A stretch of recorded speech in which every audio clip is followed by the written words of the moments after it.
Ah, Donc, elle est en train de la ça y est, caméra, je pense que c'est chez madame. je lui ai donné l'enregistrement. Hein? Alors, je vais La juste caméra, dire, elle montre. non, non, pour les Oui. autres, je ne donne pas d'enregistrement. Ça, c'est l'enseignant qui donne Non, je parle de la ce caméra pour qu'il qu'on veut. le voit. Mais les Ah, autres, je d'accord. ne donne pas. Mis à part notre bureau au niveau de l'Institut et au niveau du ministère, tout le reste, non. Qu'est-ce que j'allais vous dire? Alors, en continuité avec Oui. le cycle des checklists, bonjour à tous. Je croyais avoir déjà dit bonjour. Nous passons à une autre partie. Pour ne pas trop tarder, nous avons toujours avec nous le professeur Azali du service de CPMC et elle continue avec vous sur une série de formations sur les checklists. La dernière fois, on a vu le bloc opératoire. Aujourd'hui, on va voir par rapport au cathéter. Je la laisse, Razali. Oui, À toi alors, l'honneur. Moi, je coupe mon micro. À toi l'honneur. merci, Madame Gougen. Donc, le temps que Emina, de toutes les façons, je commence ma conférence, le temps que Emina active la caméra. Donc, je remercie tous les présents. Je les remercie aussi pour de leur patience pour ceux qui étaient là à 13 heures. Euh, on s'excuse parce que ça ne dépendait pas de nous, mais on attendait justement que le nombre soit conséquent pour commencer notre série. Pour ceux qui étaient présents la dernière fois, les réanimateurs et les chirurgiens, on avait parlé de la checklist au bloc opératoire. On continue dans la série, comme a dit Madame Gauguin, et aujourd'hui, ça va être l'intérêt de cette checklist en salle de cathétérisme interventionnel cardiaque. Peut-être s'il y a des cardiologues parmi nous, euh, ils, ils se poseront la question justement pourquoi on parle de la salle de cathé. Pour la simple raison parce que c'est un bloc qu'on ne doit pas sous-estimer. C'est un bloc où il y a des interventions à haut risque et vous allez voir que notre métier finalement, euh, il doit être très codifié pour justement pouvoir travailler dans la sécurité, la qualité et l'excellence. Le plan de notre conférence, donc on fera une petite introduction et un historique des checklists en médecine interventionnelle, les recommandations actuelles des sociétés savantes de la cardiologie et de l'angioplastie, les différentes composantes ou les temps de cette checklist avec les données probantes et de recherche, quelques cas pratiques et mise en œuvre et perspectives. On terminera avec une deuxième partie, et là je m'adresse aux cardio et aux réanimateurs pour vous présenter la partie pratique, une étude qui a été effectuée au sein de notre bloc opératoire où on s'est réévalué par rapport à notre façon de travailler et vous allez être étonnés justement des résultats. Alors, comme introduction, c'est juste dire, on ne va pas aujourd'hui vous apprendre à cocher une case. C'est pas du tout le but. Voilà ce que l'on pourrait croire à tort être le but ultime d'une checklist. Pas du tout. Cocher une case, ce n'est pas de l'administration. Cet outil n'est pas un formulaire administratif à remplir de façon machinale. C'est vraiment la pire chose qu'on pourra effectuer si on commence à travailler avec une checklist. Et son rôle, il est essentiel car il permet justement de révéler les failles et les risques potentiels parfois qui sont contournés, invisibles, on ne se rend pas compte, d'encadrer l'observation justement terrain et d'encourager une vigilance collective sur les lieux d'intervention. Moi, je les appelle les solitudes au bloc opératoire. Donc, parfois, il y a des moments de solitude, même si on est entouré de plein de personnes. Et je pense que là, les cardio, les réanimateurs, s'il y a des chirurgiens, vont me comprendre. C'est le moment où il y a justement un incident qui pouvait être malheureusement évitable grâce à cet outil. Notre contexte, on est en cardiologie interventionnelle, une spécialité à haut risque. Procédure complexe et urgente, infarctus du myocarde, état de choc cardiogénique, etc. Environnement technologique, il est très sophistiqué en salle. La coordination, elle doit être multidisciplinaire et essentielle. Et les conséquences potentiellement fatales, donc en cas d'erreur. Notre problématique, 70% des événements indésirables sont liés justement à des facteurs humains. 30% des incidents tuent à des erreurs de communication. Et la standardisation réduit significativement cette, justement, morbidité.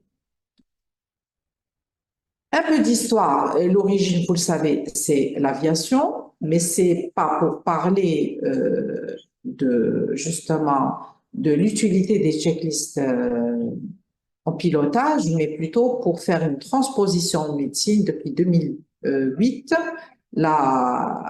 Donc, l'OMS a assuré justement, a fait une étude qui était multidisciplinaire, Safe Surgery Saves Lives, c'était le slogan, et effectivement, les résultats étaient vraiment étonnants par rapport au nombre de décès qu'on a pu réduire de plus de 65% pour des erreurs qui étaient évitables parce qu'aucune mémoire n'est infaillible.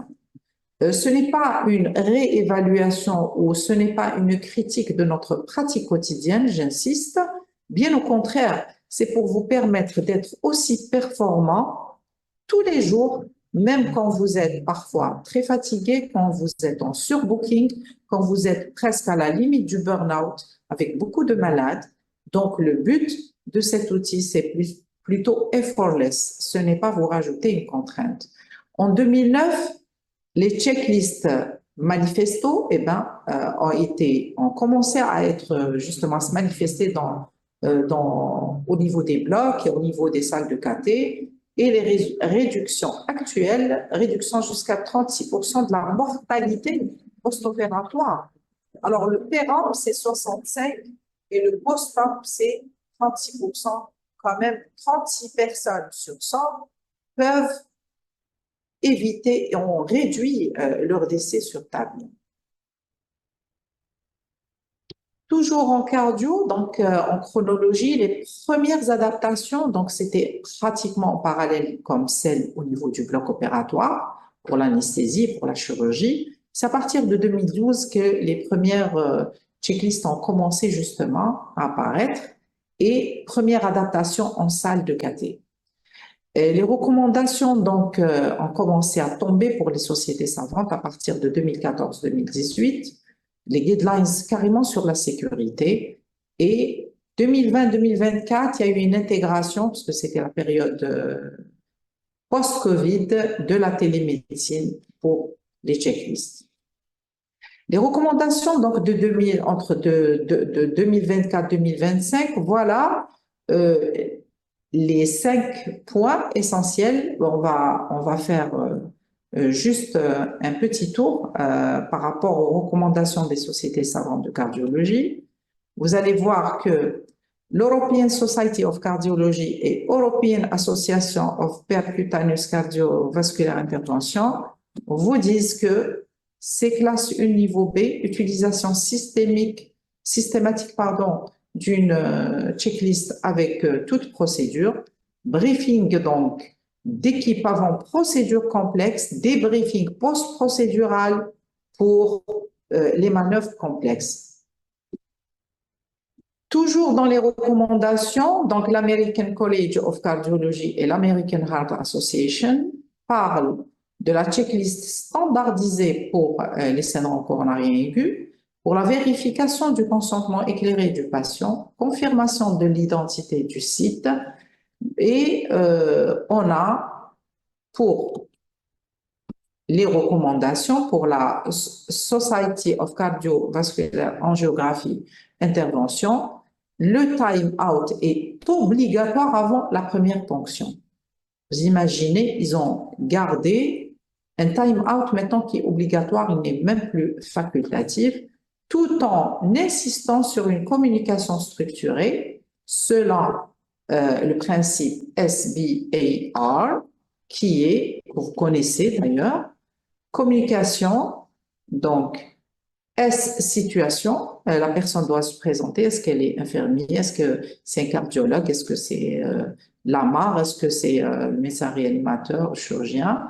On parle de quel patient, l'identification du patient.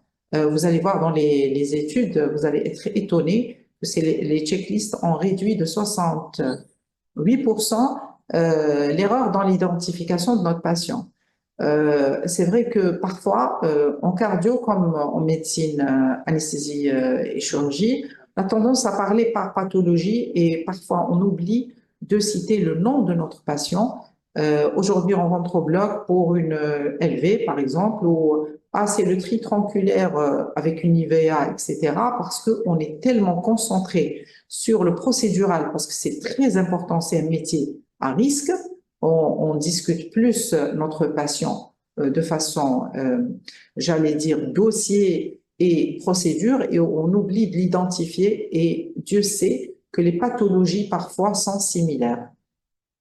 Donc, background, donc le patient, on reprend à zéro, que ce soit au bloc ou en salle d'intervention, ce qu'il faut faire.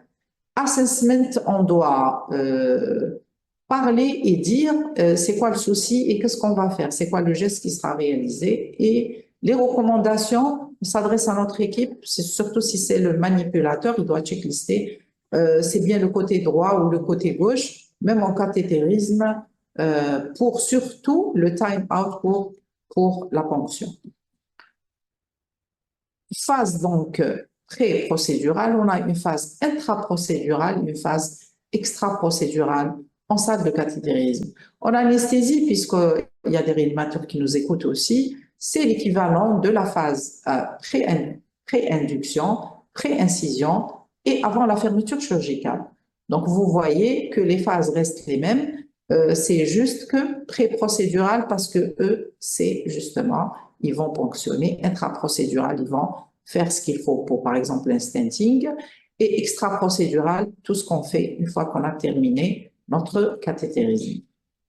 On rentre un peu dans le détail. Dans le pré-procédural, le briefing ne doit pas être long, c'est juste 5 minutes, avec une identification du patient rapide, une vérification de la procédure. On valide bien jusqu'à la dernière minute quel côté d'abord vasculaire et le consentement éclairé de préférence pour protéger l'équipe, c'est médico-légal.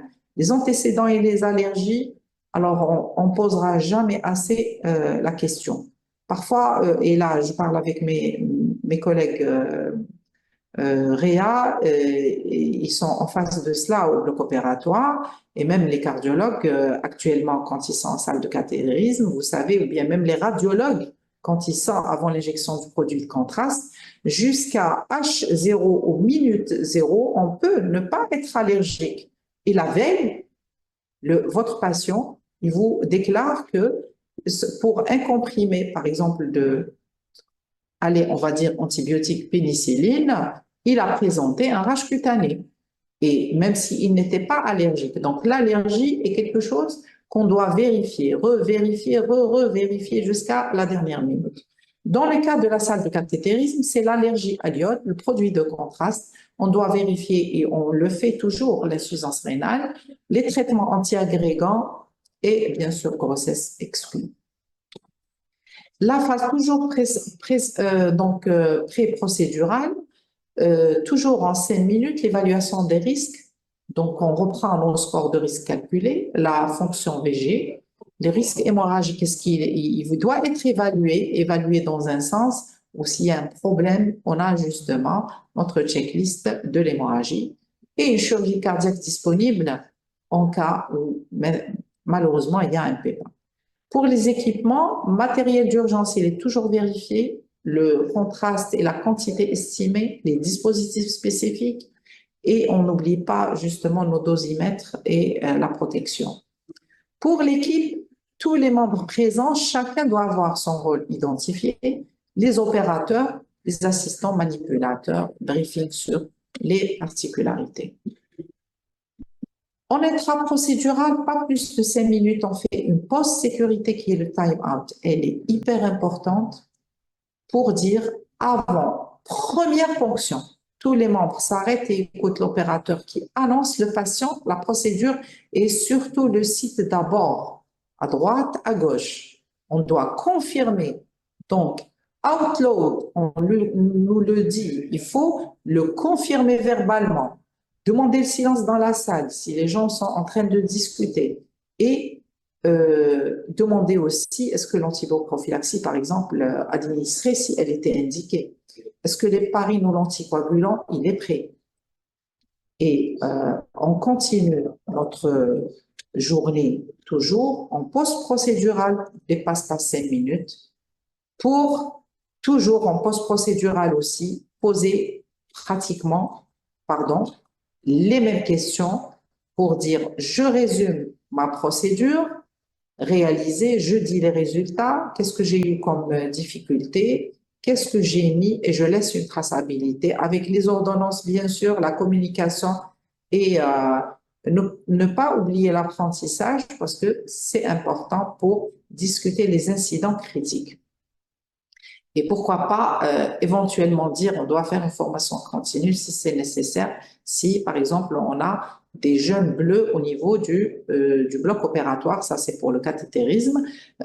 Au niveau du bloc opératoire, nous aussi, parfois c'est des jeunes AMAR ou des jeunes médecins pour une chirurgie qui est par exemple carcinologique majeure, on doit les coacher. On voit que pendant la journée opératoire, on va dire la première journée, J1, ils sont un peu perdus. Alors, on prévoit dans la semaine, quand on dit formation, une formation, une simulation sur site pour rattraper justement et rattraper les failles de la communication surtout parce qu'ils sont toujours coachés par un inné. Donc, pour les données probantes, je voulais partager avec vous quelques études pour vous dire, c'est fou quand on fait un tour au niveau de la littérature et on voit que l'étude Reduce de 2018, 8500 procédures de cathétérisme au niveau en salle de cathétérisme, on a les résultats d'une diminution de 28% des complications majeures avec un P qui est significatif de 0,01, une diminution de 41% des erreurs d'identification du patient. Est-ce que vous imaginez que c'est presque une fois sur deux où on se trompe de patient? C'est pas pour dire qu'on n'est pas compétent, mais l'erreur est humaine. Et les journées sont longues et on est boosté et on est en surbooking, on est stressé. Et Dieu sait, on essaye de bien faire les choses et parfois les pathologies sont similaires. Donc, dans 41% des cas, on a évité, on a réduit les erreurs d'identification du patient. Alors, diminution de 35% des erreurs médicamenteuses. Et là, on peut s'arrêter et ça peut arriver même au bloc opératoire. Vous savez, si on ne fait pas de checklist, on peut se tromper de médicaments. Ce n'est pas une drogue d'anesthésie. Je parle avec les cardiologues là, pas avec les réanimateurs, parce qu'ils savent de quoi je parle. Mais parfois, jusqu'à la minute ultime d'injecter l'antibiotique, on doit s'assurer que, justement, est-ce une chirurgie où je dois donner une antibioprophylaxie ou c'est une chirurgie altéméor, j'ai pas besoin, ou y a-t-il une allergie pour le céfacidal, je dois remplacer par autre chose, etc. Plus de 22% de satisfaction des équipes. Et ça, c'était important dans l'étude de Reduce en 2018 parce que quand même, la satisfaction des équipes par rapport à la communication et par le sentiment de sécurité. L'étude SAFE de 2019, il y a eu même justement un essai randomisé dans 12 centres donc européens avec 4200 patients. Les résultats, la mortalité à 30 jours, donc on a 1,8% versus 2,9% avec un odds ratio qui était intéressant. Les complications vasculaires, la même chose. Et la néphropathie induite par l'injection, on voit que quand même, on a beaucoup gagné par rapport aux complications post-procédure. Pour l'étude, méta-analyse de 2021, qui était très intéressante, 27 études avec 45 000 procédures dans les salles de cathétérisme. La réduction de la mortalité était quand même de 0,61% pour le RR et diminution des événements indésirables aussi, qui était très important. Bon, dans ces études de coût-efficacité, quand même, ils avaient économisé jusqu'à 1 200 € par procédure. Je pense qu'il viendra un jour où nous aussi, l'économie de la santé sera d'actualité. Et vous le savez, même si on ne calcule pas le coût et on dit que la santé n'a pas de prix, mais elle a un coût, et pour le moment, on a la chance, justement, de ne pas être, j'allais dire, stressé par le coût efficacité, mais peut-être on devrait faire des économies justement parce que parfois on tombe dans les pénuries de notre matériel par rapport à la checklist matérielle. Donc chaque fois qu'on checklist, on aura moins de gaspillage au niveau des salles où on fait nos procédures.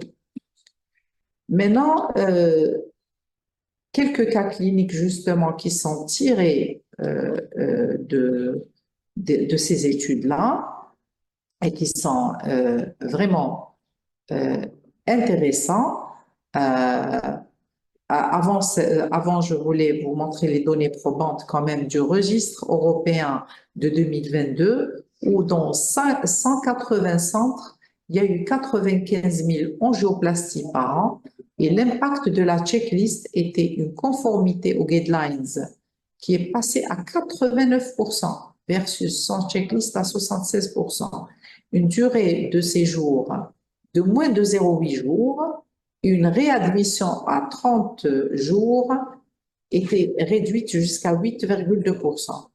Donc, des données, justement, les données probantes, vous voyez jusqu'à 2022 quand même, la checklist, elle reste encore en parenthèse en vogue dans un sens où on continue à essayer de rendre cet outil beaucoup plus, j'allais dire, aéré quand on regarde les checklists actuelles et surtout numérisé et surtout avec un principe et un concept de effortless, c'est-à-dire moins d'efforts pour le manipulateur, moins d'efforts de contraintes et de responsabilités pour augmenter la concentration de l'opérateur en salle de cathétérisme parce qu'il sait qu'on travaille avec une checklist, que la communication, elle est structurée et non une communication, entre parenthèses, parfois un peu dans l'anarchie ou dans l'improvisation. Donc, tout est programmé,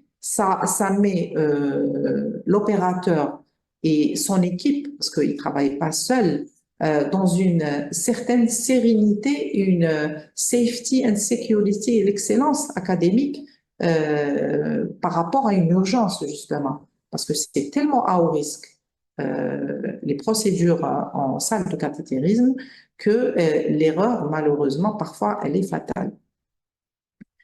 Donc, pour revenir à nos cas cliniques, donc on va survoler des cas cliniques, des études, justement. Donc, l'importance de la checklist pré-procédurale. Si j'ai quelque chose à dire à nos amis cardiologues et les réanimateurs qui m'écoutent, c'est que s'il y a un temps à ne jamais zapper, à ne jamais réduire, c'est le temps. La première phase d'une checklist au bloc opératoire pour anesthésie ou en salle de cathétérisme pré-procédural. Pourquoi?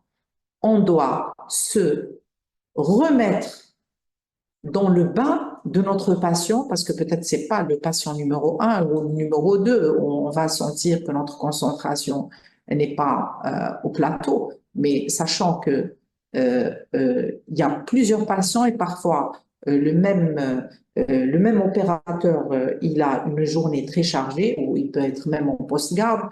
Vous savez comment ça se passe dans la vraie vie, parce qu'en théorie, tout est beau. Donc, arrêtez-vous un moment, faites la pause avant induction anesthésique, faites la pause avant incision chirurgicale et en salle de cathétérisme, Faites, s'il vous plaît, la pause. Quand on dit pause, c'est 5 minutes de vérification avant la procédure. Donc, un homme de 68 ans pour un syndrome coronarien aigu, et vous imaginez, c'est 90 minutes, hein, pardon, c'est 90 secondes hein, la vérification. Pour un syndrome coronarien aigu ischémique inférieur, le contexte, donc c'était un transfert pour une angioplastie primaire. Donc urgence, sans checklist, l'équipe stressée par l'urgence, en ponction fémorale sans vérification des allergies, et découverte post-procédurale qu'il y avait une allergie à l'héparine qui était documentée et écrite sur le dossier de transfert. Le patient présente une thrombopénie à l'héparine, une complication quand même majeure qui était évitable. Toujours dans le cas de ce patient, donc le deuxième, pardon, voilà, j'ai juste repris. Donc, avec la checklist, il fallait faire un briefing pré-procédural de 90 secondes. Ces 90 secondes, quand même, étaient la vérification de l'allergie et l'alerte à l'héparine qui est là, qui existe, et surtout qui était transcrite par le médecin qui avait fait l'anamnèse du patient avant de le transférer à l'hôpital et en salle de cathétérisme. On aurait pu avoir l'alternative donc immédiate et remplacer l'héparine par la bivalirudine qui est préparée et la procédure aurait été réalisée sans incident. L'évolution aurait été favorable. Donc la leçon, même en urgence, même sous stress, 90 secondes, sauve des vies. Maintenant, pour le deuxième cas, donc erreur du site à éviter, et ça, malheureusement, c'est quelque chose qui est très, très courant dans les blocs, je ne dirais pas pour le cathétérisme seulement, mais dans les blocs, vous imaginez, nos amis orthopédistes peuvent parler beaucoup du fait d'avoir fait une erreur dans le monde, hein, je ne parle pas chez nous, je parle dans le monde avant les checklists, parce qu'on n'a pas chez nous d'études. Donc, vous imaginez, ils ont amputé avant les checklists le membre sain en laissant le membre atteint. Comment? Pourquoi? Parce que le membre atteint était couvert de champ et on avait endormi le côté sain et il n'y avait pas de checklist. On pensait que c'était la droite, quelque part, c'était transcrit à gauche et malheureusement, on a causé une erreur. Alors, Dieu merci, dans cette salle de cathé, une femme de 72 ans avec une sténose carotidienne programmée, l'angioplastie carotide, donc angioplastie de la carotide gauche, time out avant la ponction, l'opérateur parle avec le manipulateur et dit « Madame XX, angioplastie carotide gauche ». Manipulateur lui dit « Attendez, attendez, chez moi, j'ai marqué Madame Intel pour côté droit. Pause, procédure, on s'arrête. » On vérifie le dossier. Effectivement, c'est une sténose gauche qui est confirmée. Correction de l'erreur chez le manipulateur et never event, on a évité justement de fonctionner le côté sain. Donc, un autre cas tiré toujours, l'importance en pré-procédurale, c'est Dieu sait c'est quoi l'optimisation de la néphroprotection. Un homme de 81 ans, donc c'est le vieillard, le grand vieillard quand même, diabétique avec un débit de filtration glomérulaire qui est à 35 millilitres par minute et la procédure aurait été une coronarographie avec une angioplastie. C'était un tri tronculaire, donc le protocole par la checklist était activé grâce à la checklist. On a fait une hydratation donc 12 heures avant et après. On a arrêté la metformine 48 heures avant. On a donné ce qu'il faut et on a limité le contraste max à 150 millilitres. Donc, et le volume utilisé était de 135 millilitres et la créate AJ2 était stable. Donc, malade, il rentre avec un débit de filtration glomérulaire à 35 et il sort avec un débit de filtration glomérulaire à 35 et la néphropathie donc induite a été évitée chez un patient quand même qui est le vieillard et on aurait justement traité sa pathologie coronarienne sans lui coller une hémodialyse en post-procédure. Donc, le dernier cas, c'est un homme de, justement, comment gérer la crise de 55 ans, angioplastie élective, complication, ça peut arriver dans les meilleures des équipes, donc une complication par une dissection coronaire, per procédurale. Et là, il y avait une communication structurée, donc S, situation, c'était dissection coronaire type B, flux TIMI 1. Le background, c'est une IVA proximale avec une fraction d'éjection donc de 50%. Et pour A assessment, il y a un risque d'IDM étendu et une instabilité. Et ce qui était recommandé, c'est de mettre un stent long et un transfert chirurgical si échec. Les actions donc de l'équipe étaient coordonnées et l'évolution était justement favorable. Maintenant, quels sont les facteurs justement de succès pour avoir une checklist au niveau de salle de cathétérisme ou bien même, je dirais, au niveau du bloc opératoire? C'est surtout en premier le leadership et la culture de sécurité. Vous savez, vous avez besoin du soutien des chefs de service. Pourquoi? Parce que ils vont vous aider dans l'organigramme, ils vont valoriser, et vous allez faire premièrement des formations, et aussi il faut parler de la culture que c'est juste signalement sans blâme. On n'est pas là pour punir les gens si on déclare quelque chose, d'accord? Donc, troisièmement, le chef de service dans l'algorithme ou l'organigramme du service, vous savez, si vous faites chaque fois sortir qui est le checklister, bon, c'est un terme, c'est du néologisme qu'on est en train d'utiliser. La checklist, elle est faite, vous allez décider pour faire une contextualisation selon vos membres de l'équipe. Est-ce que c'est qui doit avoir cette fonction sans que ça devienne une contrainte? Parce que ça sera juste le chef d'orchestre qui va, j'allais dire, diriger justement l'équipe sans avoir un impact négatif sur l'équipe et sans justement lui donner cette culture de tu es en train de signaler, on va être puni. Donc ça, c'est très important, le leadership et la culture de la sécurité, que c'est une procédure de sécurité, c'est pas une procédure pour punir. L'adaptation locale, donc il faut personnaliser au contexte. Le format, c'est à vous de voir. Ce qui doit être papier, électronique, est-ce que ça doit être un affichage? C'est selon les moyens de bord. Deuxième chose, la formation et surtout la simulation. Faites des sessions de team training régulières, faites une simulation de scénarios critiques et des feedbacks constructifs. Au bloc opératoire, pour que la checklist avait réussi, on a simulé une journée opératoire et on a même échangé parfois nos rôles. Hein. On a échangé nos rôles, viens dans mes souliers et vois comment ça se passe. Donc, on donnait le rôle, par exemple, des réanimateurs aux chirurgiens et on inversait.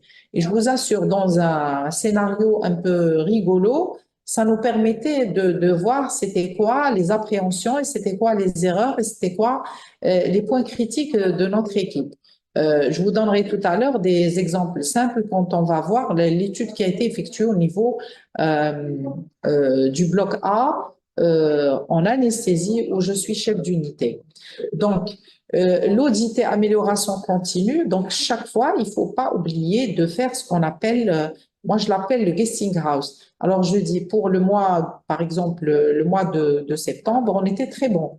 On a même réussi, par exemple, à ne plus avoir de soucis avec le CTS par rapport au sang parce que notre checklist, elle est dans les normes et on les a obligés à avoir la quantité suffisante de sang pour rentrer au bloc opératoire. En salle de cathétérisme, par exemple, ça serait peut-être, même si tout est parfait, vous pouvez voir, par exemple, que depuis que vous faites votre checklist, il n'y a plus des va-et-vient. Dans la salle, il y a moins d'infections du site et vous pouvez lancer votre étude.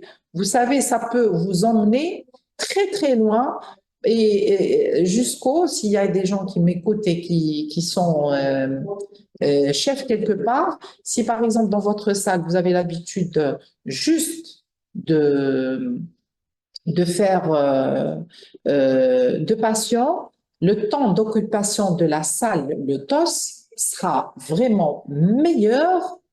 Au lieu de faire deux patients, vous allez faire 3, 4, 5 jusqu'à 6.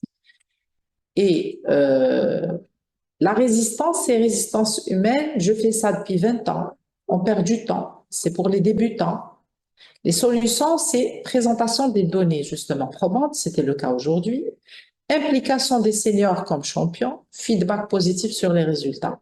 Et je vous assure que ce n'est pas pour les débutants. Et on ne perd pas le temps. Et surtout, il faut sortir de sa zone de confort. La sécurité donc du patient, et là pour passer à la deuxième partie rapidement, représente un enjeu majeur donc au sein des salles interventionnelles pour la garantir. La discipline de la cardiologie interventionnelle, elle obéit à des règles de coordination formelle qui reposent justement sur des modalités de communication renforcées obligatoires. Donc, depuis la checklist qui constitue cet outil de haute fiabilité au bloc, vous savez, au-delà d'une traçabilité, de cocher une case, elle va participer vraiment à la prise en charge de votre patient de façon académique. Et là, je passe rapidement, Lila, Emina, on passe rapidement au partage de checklist au bloc opératoire, c'est-à-dire l'étude qui a été effectuée, qui prendra pas plus d'une dizaine de minutes et on pourra clôturer, passer au débat. Emina, si Madame Gauguin peut appeler Emina. Donc, c'est pour juste vous dire, bon, je profite le temps que Emina arrive pour lire un peu peut-être que... S'il vous plaît.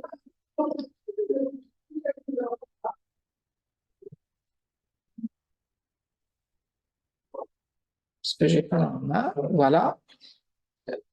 Donc, j'insiste pour quelque chose qui est très intéressant et très important. Vous allez dire, bon, en salle de cathétérisme, pourquoi on utiliserait, je profite s'il y a au niveau de notre assistance, des réanimateurs qui agissent en dehors du bloc opératoire en salle de cathé, vous avez vraiment besoin de faire une checklist parce que vous allez coordonner vos violents avec, vous allez vraiment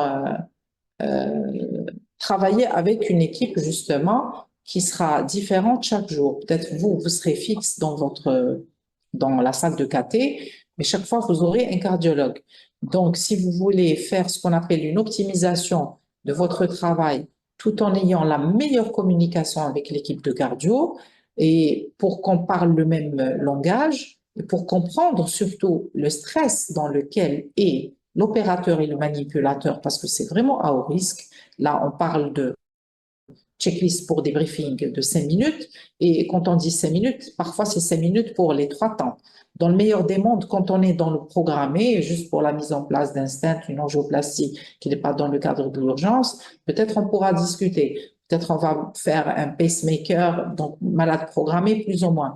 Mais dans le cadre de ce qu'on appelle scope and run, si on est dans l'urgence, il faut vraiment avoir une communication qui est qui est infaillible.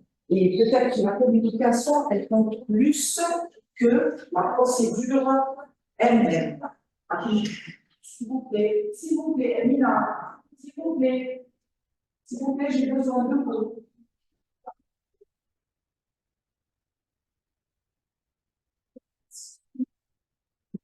Donc, excusez-moi, je viens de revenir pour qu'on voit la deuxième partie rapidement. Vous allez voir que ça nous a permis justement d'avoir, donc voilà pour la deuxième partie.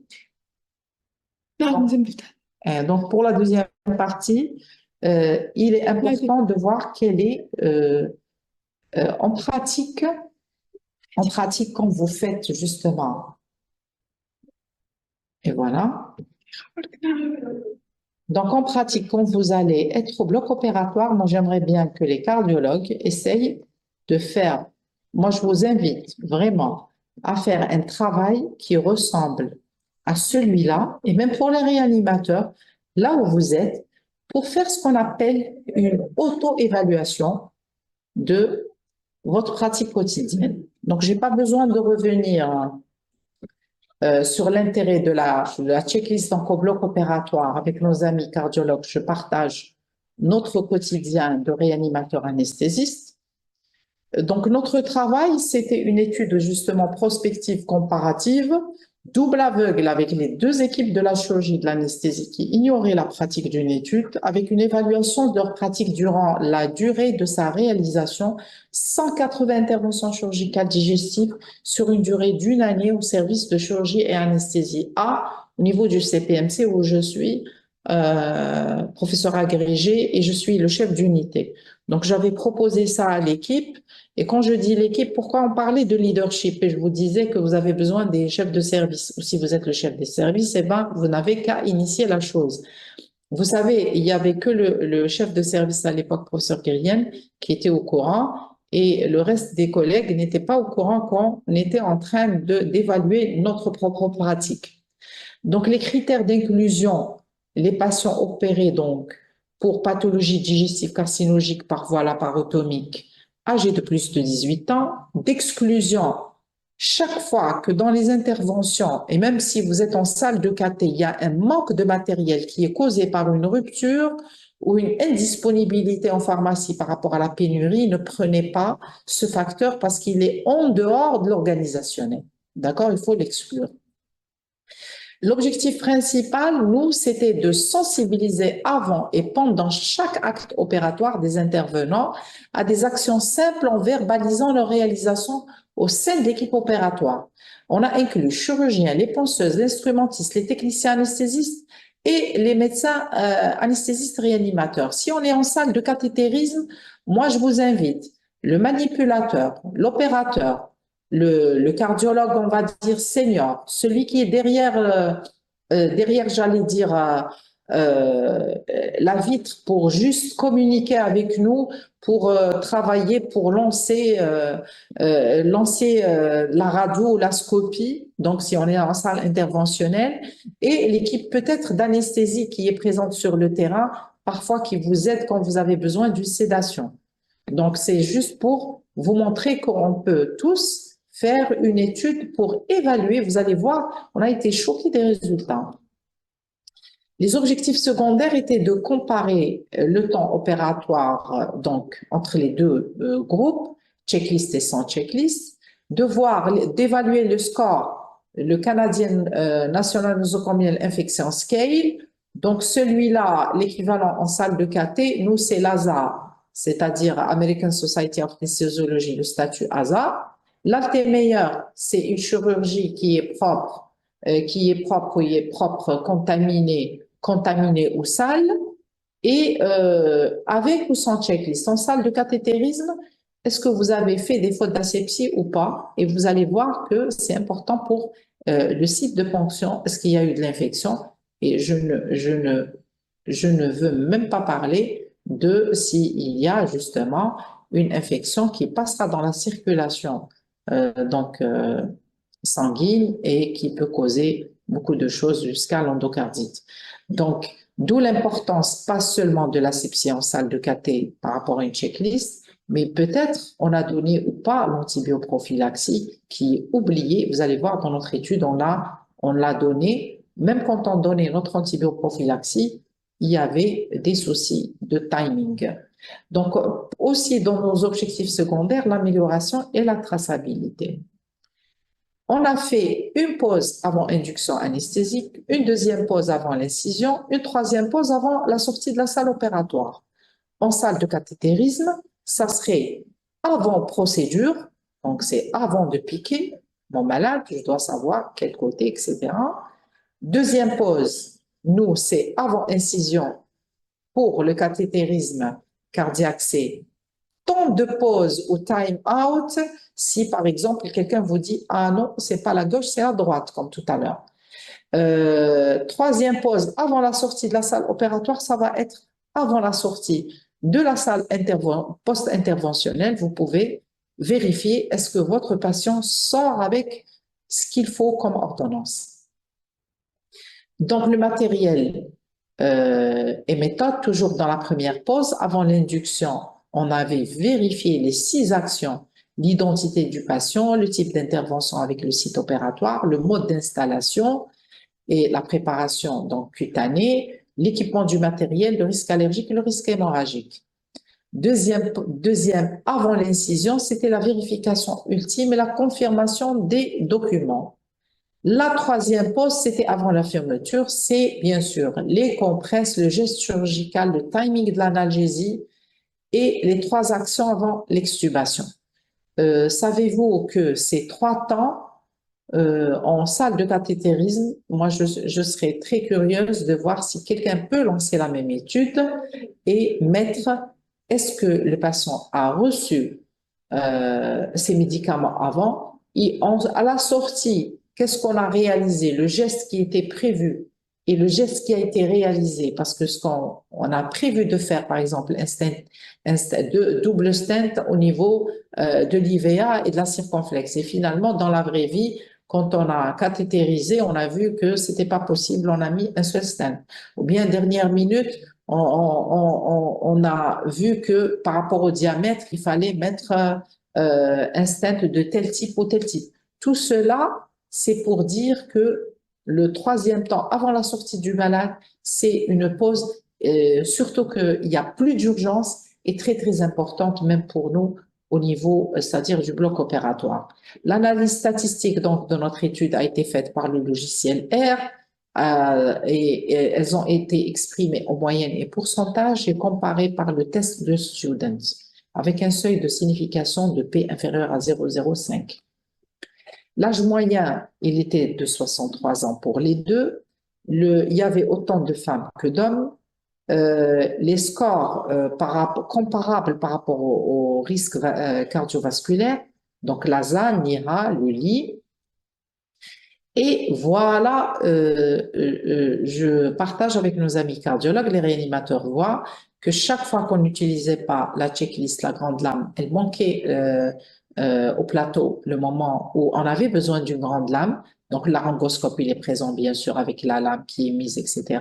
Mais parfois, quand on expose et on voit que notre glotte, elle est éloignée, c'est la grande lame. Donc, pour montrer l'importance de quelque chose qui est quotidien. La canule de Guédel, parfois, elle manquait, elle était dans le tiroir, elle n'était pas sur le plateau. La seringue pour gonfler, la sonde naso, les drogues d'anesthésie type sévoflurane, il n'y avait pas la quantité suffisante. Quelque chose de banal, un stéthoscope dans la salle manquait. La chaussodée, il fallait peut-être la changer. Donc, vous regardez avec et sans checklist. Même nos intervalles d'induction à l'incision, les temps entre induction et intubation, la préoxygénation et la mise en condition a été réduite de 50% lorsque la checklist était présente. En salle de cathétérisme, si vous êtes debout, vous attendez que quelqu'un vous tend juste de la bétadine pour désinfecter, je vous assure que ce temps-là, si vous allez le réduire, vous allez réduire le temps d'intervention, vous allez augmenter le temps d'occupation de la salle par plusieurs patients. Et surtout, si vous avez un seul patient, vous allez terminer votre travail plus rapide, vous allez être plus efficace, vous allez communiquer mieux et surtout, vous allez être dans une ambiance où vous sentez que même s'il y a un incident, vous pouvez le rattraper parce qu'il y a de la coordination et il y a surtout de la communication structurée et académique entre les différents membres de votre équipe. Donc, on a oublié malheureusement 2 actions c'était quand on checklistait pas, parfois il y avait un oubli de donner la prémédication pour les nausées, vomissements et l'antibioprophylaxie. Pour les intervalles de l'antibioprophylaxie, c'est comme en salle de cathétérisme cardiaque. J'imagine que vous vérifiez toujours est-ce que l'antibioprophylaxie a été donnée ou pas. Et justement, si vous avez cela dans la checklist, vous n'avez pas besoin de le faire parce qu'il y a quelqu'un qui est responsable de la checklist et qui va outloader, il va parler à haute voix, il va vous dire est-ce qu'on a donné, est-ce qu'on n'a pas donné, et si on a donné, il va le verbaliser, il va l'écrire quelque part. Comparaison des temps, donc, avec et sans checklist, je vous ai dit, on travaille mieux, les P sont significatives, on a réduit notre temps en intervention de plus de 60%. La durée de la chirurgie, la durée de la fermeture et la durée du geste. Alors, pour nos amis cardiologues, je vous invite à faire ce qu'on appelle le cap time. Mettez le temps, mettez un cap time pour voir votre procédure. Et je suis certaine, que vous allez prendre moins de temps parce que vous avez moins de contraintes et parce que vous attendez pas qu'on vous ramène quelque chose, même de la salle qui est juste à côté, ça prend qu'une minute. Une minute, vous savez que time is brain pour les neurologues, c'est-à-dire le temps, c'est le cerveau. Et time is muscles pour le cardiologue. Le temps, c'est du muscle, c'est du myocarde pour le cardiologue. Donc, pour nous, en chirurgie, c'est autre chose. Le temps, c'est la comorbidité post-opératoire. Donc, plus c'est court, mieux c'est pour le patient. Donc, vous allez voir que finalement, ce n'est pas cocher une case. Ce n'est pas une procédure administrative, mais c'est peut-être encore mieux. Ce sont des guidelines, c'est votre, j'allais dire, bouée de secours pour bien travailler, pour avoir une amélioration de la prise en charge des patients et diminuer le risque évitable par le fait qu'on soit des êtres humains, on n'est pas des machines. Il nous arrive de ne pas être médaille d'or tous les jours. Donc, grâce à la checklist, on pourra avoir la médaille d'or parce qu'on a besoin de moins d'efforts et on peut avoir la même efficacité parce qu'on a nos guidelines et ça sera notre garde-fou en salle de cathétérisme.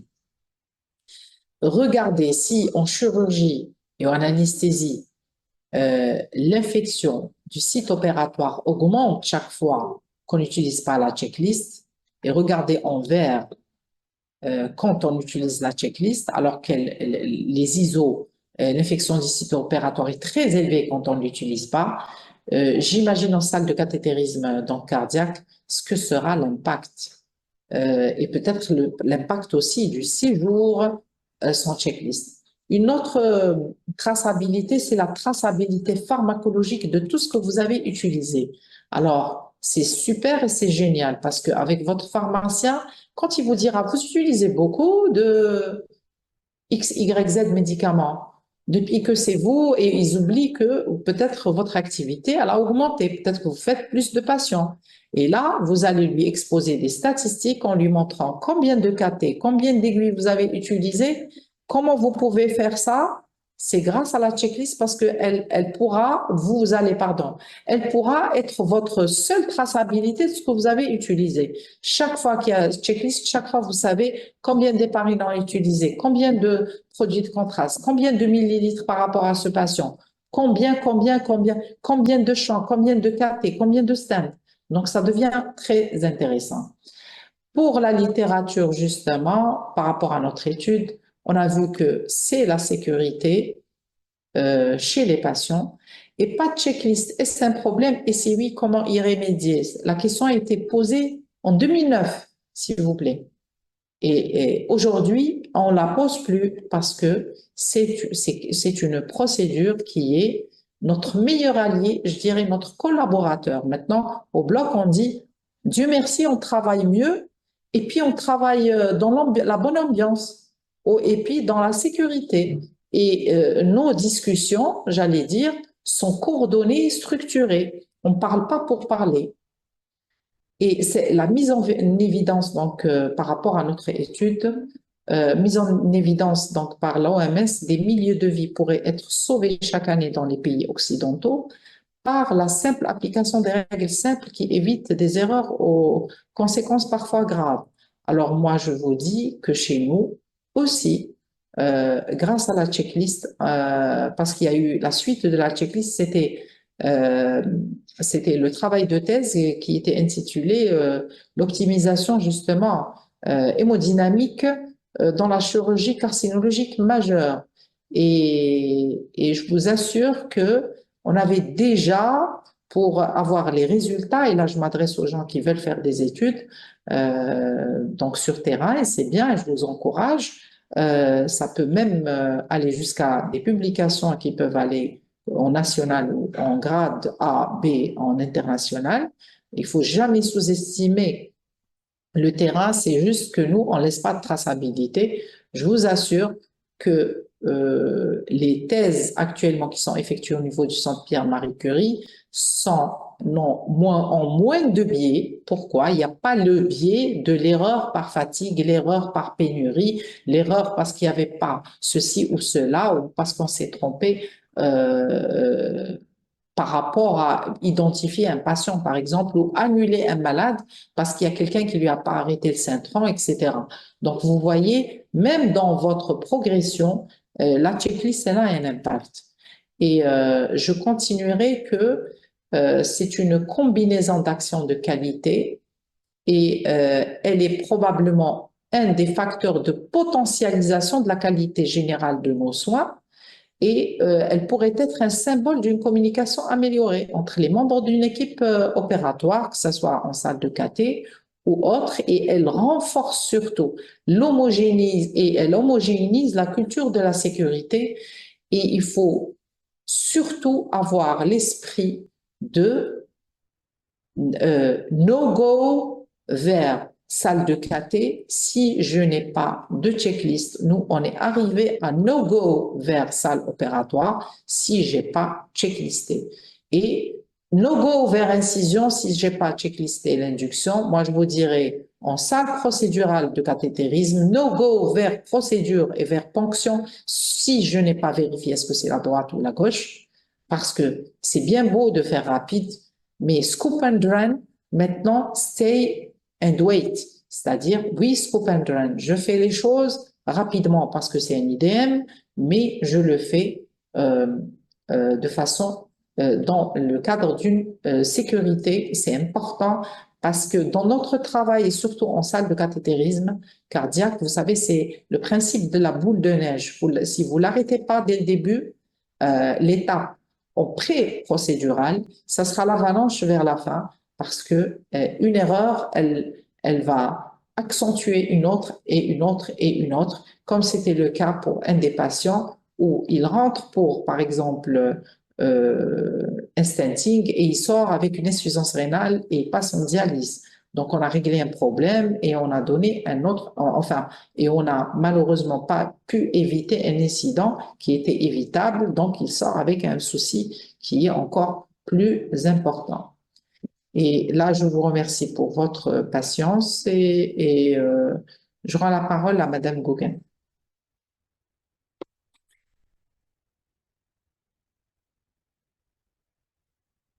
Donc là, on va, comme habituellement, voir au niveau du chat, d'accord? Pour voir justement.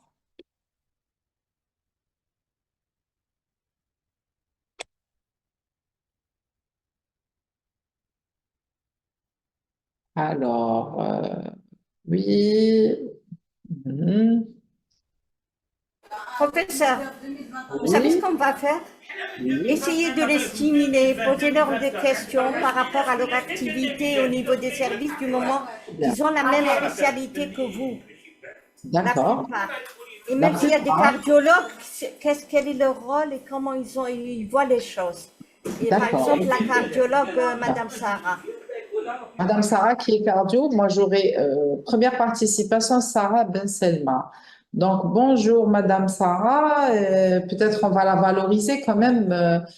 C'est notre notre cardiologue justement du groupe. Donc, moi, je lui poserai la question, est-ce qu'elle a déjà été en salle de cathétérisme et dans la vraie vie, qu'est-ce qu'elle a vu et est-ce qu'elle peut partager avec nous son expérience parce que on est maintenant dans le versant sans checklist. Donc, j'aimerais bien savoir déjà si la checklist est utilisée, peut-être qu'on aura une bonne surprise, Dr. Google.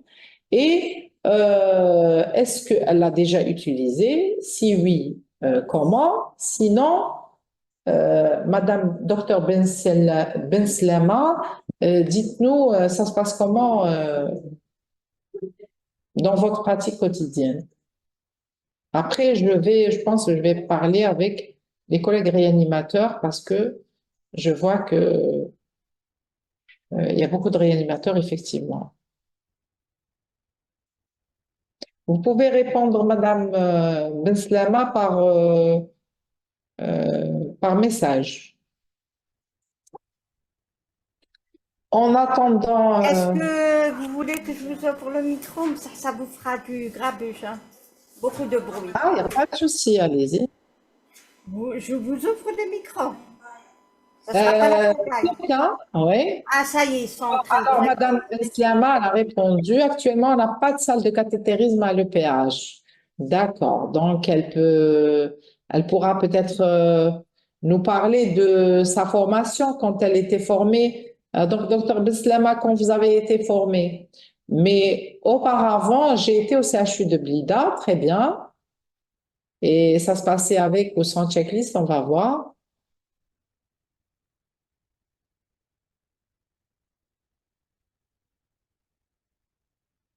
Parce qu'il y a un temps quand même. En attendant que Madame Benslama nous répond, justement, elle était à Blida, est-ce qu'il y avait checklist ou pas?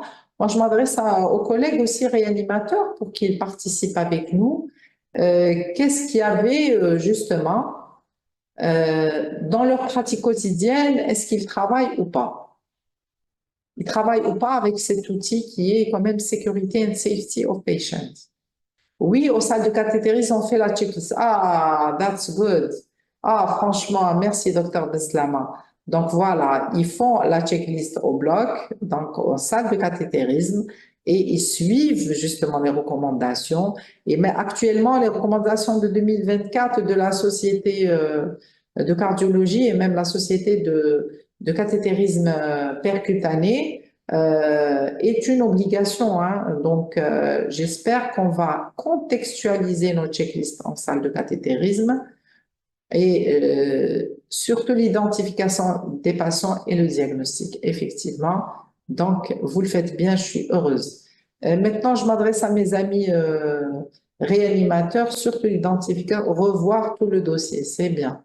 Maintenant, mes amis réanimateurs, est-ce que vous avez déjà participé à endormir un patient dans une salle ou de le sédater pour la prémédication pharmacologique en salle de cathétérisme, même si c'est pour un pacemaker ou autre?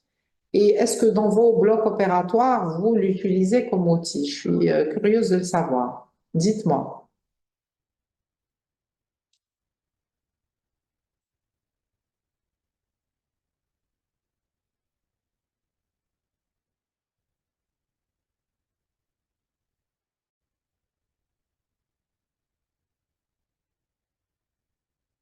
Je crois qu'ils sont plus timides que notre ami cardiologue qui a participé et qui a parlé donc déjà du temps. Pas bien entendu la question.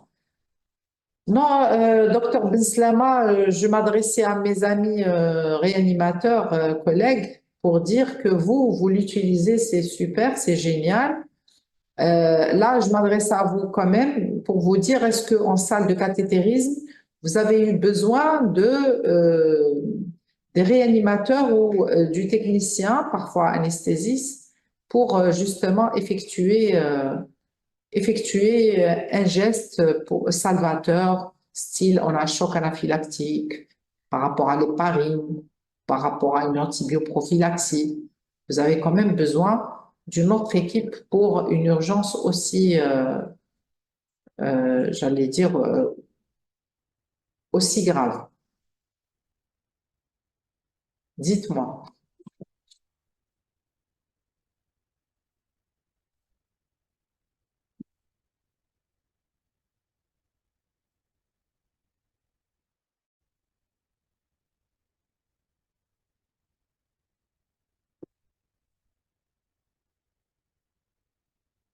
Alors, je vois qu'il y a docteur Mokrani, anesthésie à EPH Taher. Est-ce qu'il peut nous donner une idée sur sa pratique de tous les jours? Généralement, on a un anesthésiste à la salle de cathé tous les jours. Ah, c'est pas mal.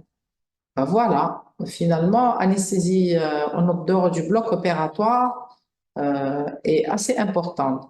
Docteur Mokrani, est-ce que vous pouvez partager avec nous justement votre expérience? Peut-être qu'il ne m'entend pas, hein. Dans le Google, parfois, il y a la transmission aussi du sang.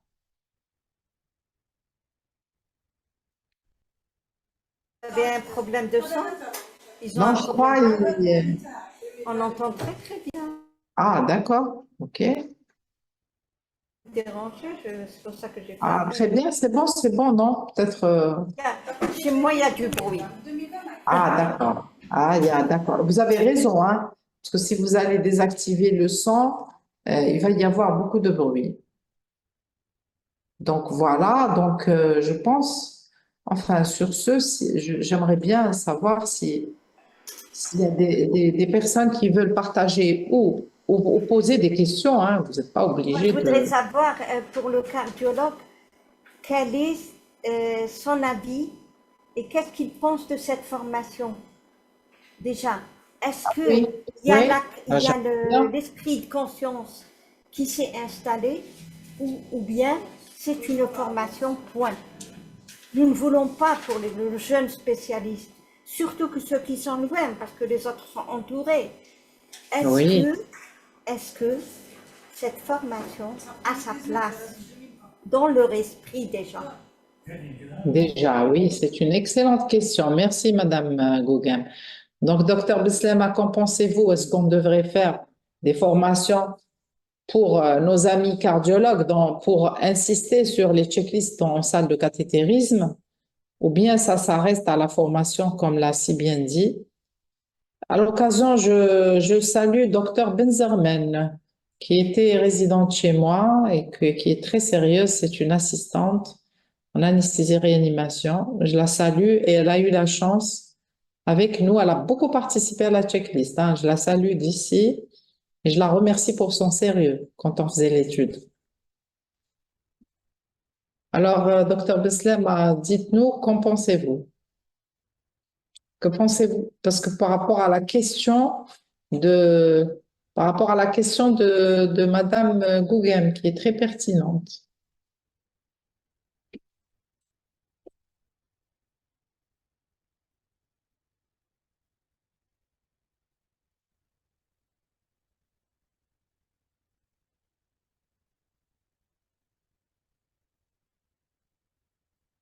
Ah, d'accord, donc il y a Xioaomi, bon, on n'a pas votre nom, qui dit bonjour, malheureusement on ne dispose pas de salle de cathétérisme au niveau de notre PH. Sarah Benslama, docteur Sarah Benslama dit bien sûr, il faut toujours rappeler ces points, surtout pour les jeunes. Ben, ça fait plaisir, voilà. Donc, Pour les gens qui n'ont pas de salle de café, quelle est la solution? pour les gens qui n'ont pas de salle de cathé, même si nous, dans Apparemment, la on parle formation, d'un EPH qui... docteur Gougan, vous savez, on peut passer un message aussi. La checklist, que ce soit au bloc, une checklist au niveau de salle de cathé, mais je peux faire ma checklist au niveau du service par rapport aux médicaments, par exemple. Le patient, je le mets, j'allais dire quelque chose docteur Islam, avant de répondre à votre question, il faut toujours rappeler ces points, surtout pour les jeunes. Vous savez, si vous avez vu parmi les recommandations, on dit que la checklist n'est pas faite juste pour le débutant, bien au contraire. Elle est faite aussi pour le plus expert, parce que le plus expert, la checklist rend son travail plus facile. Pour le débutant, elle rend son travail plus sécurisé. Donc, elle est utile. Et même les anciens, oui, on l'a dit, c'est pas parce que j'ai 20 ans, l'expérience n'est pas importante, on peut toujours se tromper, oui, oui, bravo, bravo, oui, docteur Bislama vient de rattraper et elle a parlé des points essentiels. Merci hein, pour votre participation active.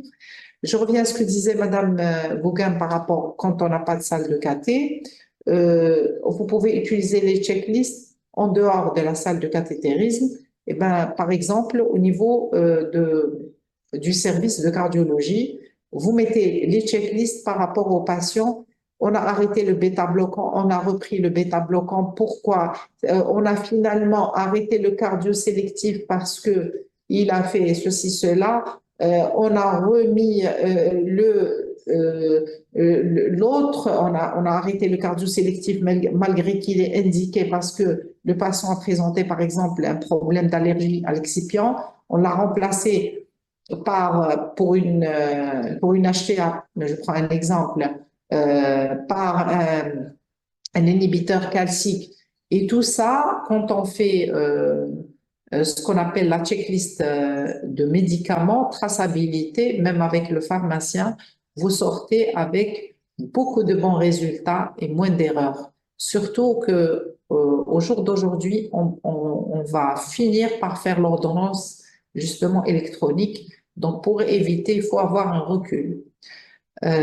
Donc, il y a quelqu'un qui me dit cette formation est très intéressante, on devrait la relancer, que ce soit checklist au niveau du blog ou salle. Entièrement d'accord avec vous, merci.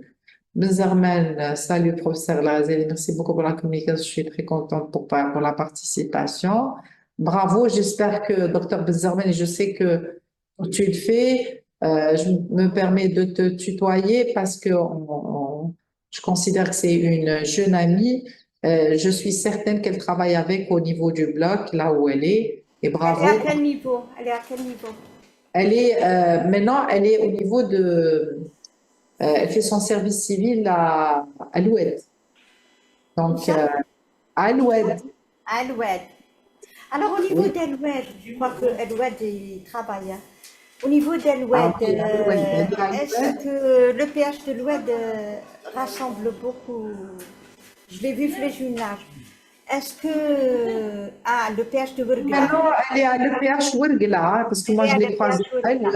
Est-ce que Et dans là, elle les, est à pour les l'EPH personnes, Ouergla. OK. pour les personnes qui sont loin, dans les régions éloignées, Oui. comment se fait la communication, je parle de communication, entre l'anesthésiste, le réanimateur et quand je dis anesthésiste, c'est-à-dire l'ancienne appellation AMA, et le réanimateur ainsi que les autres spécialités comme le chirurgien, la TLM ou le cardiologue? Ou bien le cardiologue, ou bien l'oncologue, ou bien, oui. Non, région éloignée. Hein, région Dans les éloignée. régions éloignées, eh ben, vous allez, docteur Gougen, je pense que vous le savez mieux que nous, parfois dans des régions qui sont éloignées, qui ne sont pas au centre, sincèrement, ça travaille mieux. Pourquoi? Parce que les équipes arrivent à coordonner, c'est-à-dire la coordination, elle est meilleure. Pourquoi? Parce que premièrement, ça communique mieux. Deuxièmement, moi, je suis descendue à l'Oued. Là, j'apprends que le docteur Benzarmen, elle est à Bourguila. J'ai remarqué qu'ils ont parfois plus de moyens. Les cardiologues vont être d'accord. Au niveau du centre, on se bagarre peut-être pour la sonde cardiaque. On n'a pas beaucoup d'échographes. Mais quand on descend dans les régions éloignées, ben, vous avez, je ne sais pas pour docteur Bislama si elle peut nous parler de son expérience, parfois les échographes, eh ben, vous avez des échographes en quantité, en qualité, qui sont très, très performants et la qualité de la formation, elle est meilleure et on a des patients qui restent quand même des patients lourds et on voit que la prise en charge, elle est assez intéressante. Je prends toujours un exemple de l'Oued parce que j'ai visité, j'ai vu par exemple au niveau de leur pharmacie, je l'ai dit la dernière fois dans la dernière la dernière communication de la checklist au blog, eh ben, le pharmacien à Alouette, à l'EPH, il a effectué une traçabilité, une feuille de route avec les checklists pharmacologiques, c'est-à-dire la checklist matérielle, pas la checklist organisationnelle. Parce qu'il y a deux types de checklists. La checklist organisationnelle, c'est celle qu'on est en train de, justement, on est en train de faire la formation dans ce sens.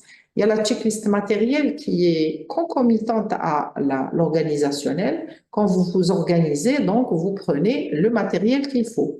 Dans tout ce qui est matériel, lui, il l'a inclus en pharmacie et il a un tableau de bord où il affiche avec des couleurs, la couleur orange pour dire il me reste pas beaucoup dans le stock. Par exemple, on prend un exemple simple, pénicilline, Cefacidal ou autre. Comme aujourd'hui, tout seigneur, tout honneur, on est en cathétérisme, on va dire par exemple les anti-agrégants plaquettaires. Anti-agrégants plaquettaires, je suis en rouge, donc bientôt je n'ai plus, c'est zéro. Ou orange, j'ai peu par rapport à notre activité. Le vert, j'ai nos prévisions. Donc vous voyez, ça c'est un exemple. Aloued, Aourgla, j'aurais aimé que Dr Benzerman participe avec nous pour me dire comment ça se passe à Ouargla et est-ce qu'à Ouargla, elle est en train d'appliquer la checklist et son expérience, est-ce que les autres participants et collaborateurs acceptent, acceptent de changer et de sortir de leur zone de confort. Parce que généralement, là, il y a Dr Benslama qui dit, oui, chez nous, on a un VVID S60, quelle chance de l'avoir. Donc, par rapport à l'échographe, pour renforcer ce que je disais, ils ont parfois un matériel qui est meilleur. Donc, ailleurs, le réanimateur anestésiologue, comment il peut coordonner avec les autres spécialités, il se trouve justement au centre ou là, au cœur de la coordination. Et je pense que ce genre d'outils, c'est des feuilles de route qui peuvent vraiment améliorer la qualité de travail. Le seul message que j'aimerais transmettre par rapport à on veut le transmettre et je remercie Dr Gougen par rapport aux encouragements par rapport à cette série de formations, c'est que c'est pas parce qu'on est performant ou on a le savoir et on a le savoir-faire que le savoir-être, il est excellent. Le savoir-être dans notre discipline médicale ou médico-chirurgicale doit passer par des garde-fous. Les garde-fous sont déjà là, qui sont les outils qui peuvent rendre notre travail plus simple, plus facile, aider la communication. Et ce sera la pierre angulaire de la prise en charge des malades. On a toujours pensé que quand j'ai le meilleur médicament ou le meilleur bistouri ou le meilleur drogue d'anesthésie, je vais sauver mon patient. Eh bien, malheureusement, ça ne suffit pas. Si je coordonne bien avec un matériel aussi performant, on peut arriver à l'excellence de diminuer la morbimortalité. Par contre, je peux avoir le meilleur matériel, le meilleur bloc opératoire, meilleure salle de cathé, meilleur échographe. Et malheureusement, dans le savoir-être, je n'ai pas de guidelines, je n'utilise pas les outils recommandés pour optimiser notre pratique quotidienne. L'impact, il est sur la mortalité. On n'est pas en train de dire est-ce que j'aime bien travailler comme ça avec checklist ou j'aime pas travailler avec la checklist. On est en train de dire que notre façon d'être en salle procédurale a un impact sur la morbimortalité. Il y a un être humain qui va décéder. Si moi je fais mal les choses, et faire mal les choses n'est pas par manque d'expérience, c'est une erreur évitable et qui est humaine. Exemple simple, identification du malade. Identification du patient. On n'a pas besoin d'être expert en cardio ou en chirurgie ou en anesthésie pour identifier un malade. Et pourtant, quand on zappe cette étape, quand elle n'est pas transcrite à haute voix, tout le reste est faux. C'est comme un postulat dans un raisonnement de maths. 1 plus 1 égale 3 et tout le raisonnement est faux. Et personne n'a dit que finalement, on a commencé par 1 plus 1 égale 3, alors que c'était 1 plus 1 égale 2. Et ça, je le donne toujours comme exemple, c'est l'identification du malade. Qu'est-ce qu'on va faire au malade? La communication structurée. Et bientôt, docteur Boughem, vous savez, on va faire sûrement, on va rajouter quelque chose dans les checklists dans le monde, hein. C'est faire entrer ou pas le portable en salle interventionnelle. Je vous assure.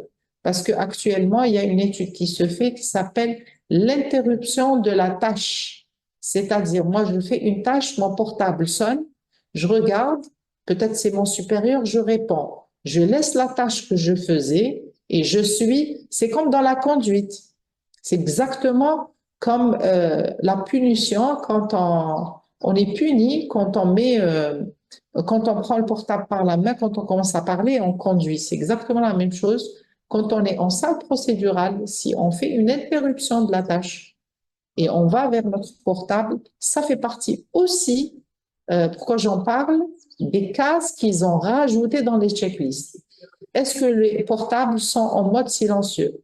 Est-ce que votre portable est hors portée de main pour que vous ne soyez pas stimulé? Vous lâchez votre malade pour répondre, parce que peut-être on va vous appeler à une autre mission, une autre urgence, hein. Voilà. Donc, est-ce qu'il y a d'autres? Je vais voir s'il y a autre chose, le chat. Pour le moment, il n'y a pas. Il n'y a pas. Par ailleurs, il faut leur signaler que que cette formation a son but. Ce n'est pas une formation d'information ou d'apport de certaines connaissances ou là, mais c'est une formation afin d'essayer de rassembler tout le monde dans le même contexte, c'est-à-dire une normalisation.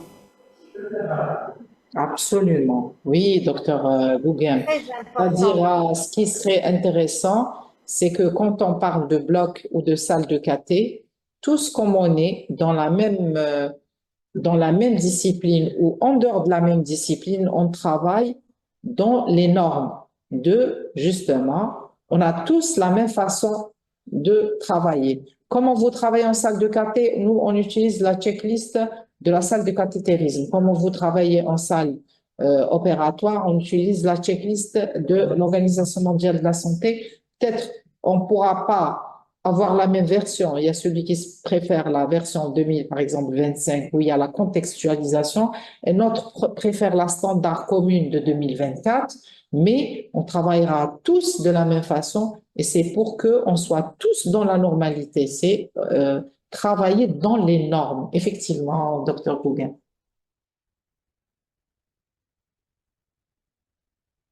Je pense qu'on va aller vers la Je pense fin. qu'on va clôturer, on va remercier tout le monde. Moi, je vous remercie toujours d'être le partenaire idéal dans ces formations, Madame Gouguin. Merci beaucoup. On est là pour ça et on aimerait bien. Justement, on essaye de moi. La vision qu'on a, c'est d'essayer de sortir des thèmes habituels qu'on peut retrouver partout, mais d'essayer de s'organiser beaucoup plus, comme on est en train de faire avec la numérisation, avec Inch'Allah, avec l'intelligence artificielle.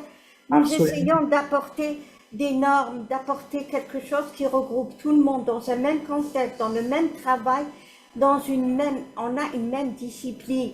Donc il faut essayer de faire le même travail, que ce soit ici ou à Agrar. Et essayer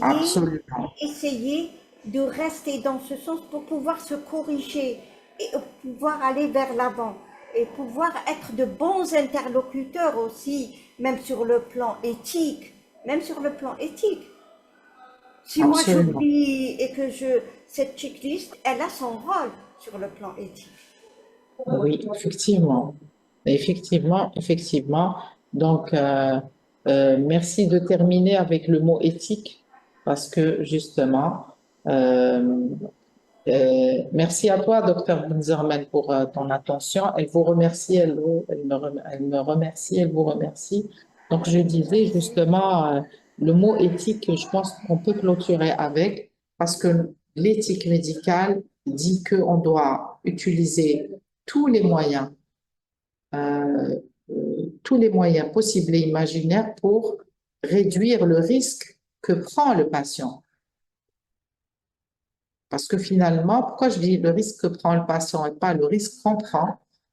Il y a un aîné qui nous disait toujours quand on dit on a un risque de une fois sur deux de provoquer ceci ou cela, il nous disait toujours celui qui vit sa vie sur la table opératoire, c'est pas nous. En fait, le risque, c'est le patient. Donc, on doit réduire au max le risque que prend le patient chaque fois qu'il y a une procédure, justement pour lui sauver la vie.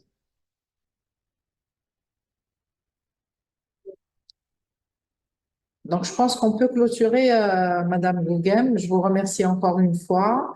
Je remercie aussi toutes les personnes qui nous ont aidés pour avoir ce Zoom. Euh, et, euh, Notre jeune Ibtihal qui est là avec nous. Ah oui, Ibtihal qui est toujours là, je la remercie. Et surtout pour sa flexibilité, sa sagesse. Et je ne sais pas comment elle fait pour, de temps en temps, l'électronique. Vous savez, quand ça marche, c'est génial. Quand ça ne marche pas, parfois, il y a des bugs. Elle est toujours là pour nous aider dans ces formations. Je remercie quand même. Nous sommes toujours accompagnés. Il y a un jeune Oussama aussi. Ils nous ont toujours accompagnés et sincèrement, on fait du beau travail ensemble. C'est ça la coordination. C'est ça la coordination. Merci à vous. On annonce la prochaine session, on l'annonce ou non? On va dire qu'il y aura encore 2 sessions. Et après, on attendra le feedback des apprenants, Inch'Allah. D'accord? C'est-à-dire, il y aura deux formations. Il reste encore la formation checklist pour mise en place de chambre implantable et checklist pour chimiothérapie avec, Inch'Allah, professeur Braikia. Donc,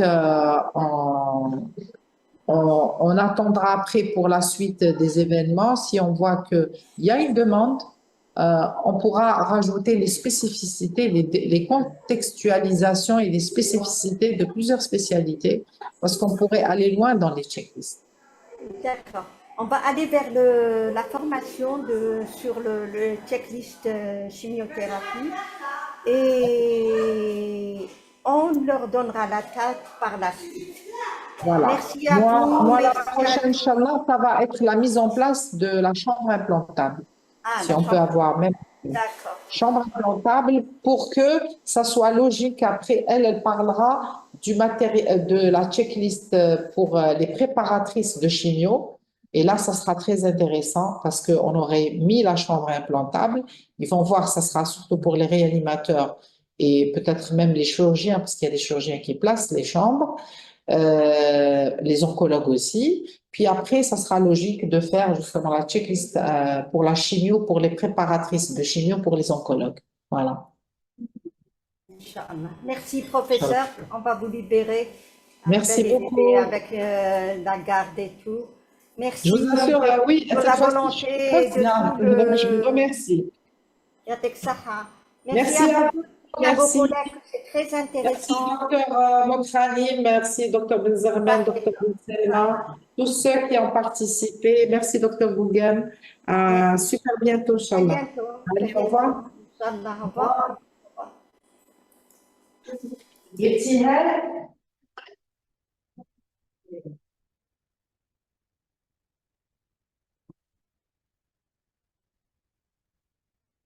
On la remercie pour tout ce qu'elle fait. Voilà, c'est bon.